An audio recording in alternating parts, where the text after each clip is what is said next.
Hey, what's up, rehabs across the world? I'm just out here, of course, in nature, protecting my peace, protecting my mental health, and right now, we're all dealing with difficulty. Every single one of us is probably going through the hardest times of our life, including myself. And this is the thing that I know, though, about overwhelm, about hard times, about struggle. If you bottle it in, if you don't address it, if you let it consume you, it will ruin your life. You know, I look back on my journey, the most genius thing that I did that really wasn't genius is that I didn't stay in my struggle.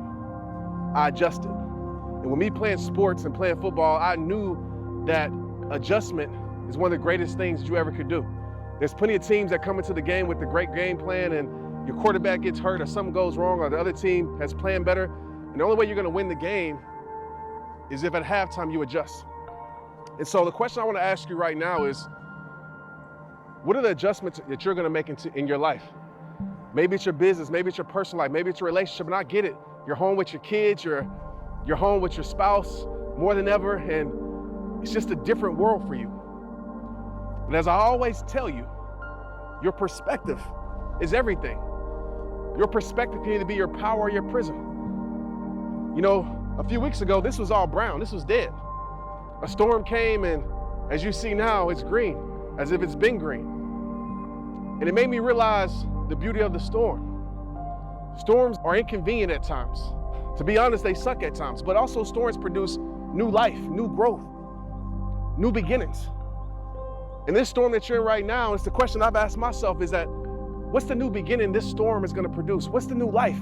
And as I was cycling today, one of the habits that this storm brought to me, you know, I went and bought a bike, and me and Tristan, my son, we're riding together so much now, and it just became a good habit. So I'm always looking for the beauty in the storm. And as I was cycling, I got really tired. And I was going up an uphill, and the only thing I could think about was stopping, because that struggle was so strong. That storm was so strong, that uphill climb, that battle was so strong. But I knew if I stopped, if I slowed down my feet to a complete stop, I was gonna fall off my bike. But if I just kept pedaling, even gradually, even slow, not fast, but even slow, not only was I gonna make it to the top of the hill eventually, I wasn't gonna lose my balance, I wasn't gonna fall off my bike.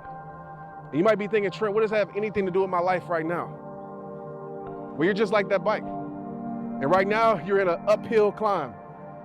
Probably some of us, we lost our job, we've lost our businesses, or we're going to, it's so much, our sicknesses, an uphill climb. And the thing that you want to do is stop.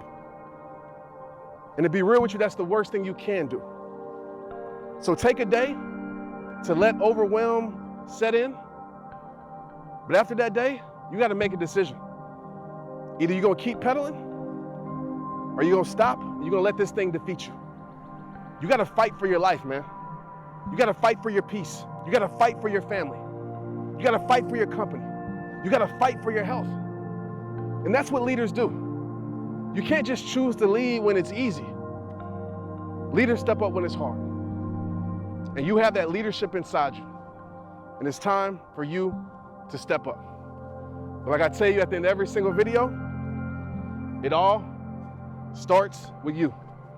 I'm about to get back to my bike ride out here in nature. I love you guys, man. Trust me. Hard times don't last. Strong people do. Let your strongest times, or hardest times, should I say, be your strongest faith. It's rehab time. Let's get it.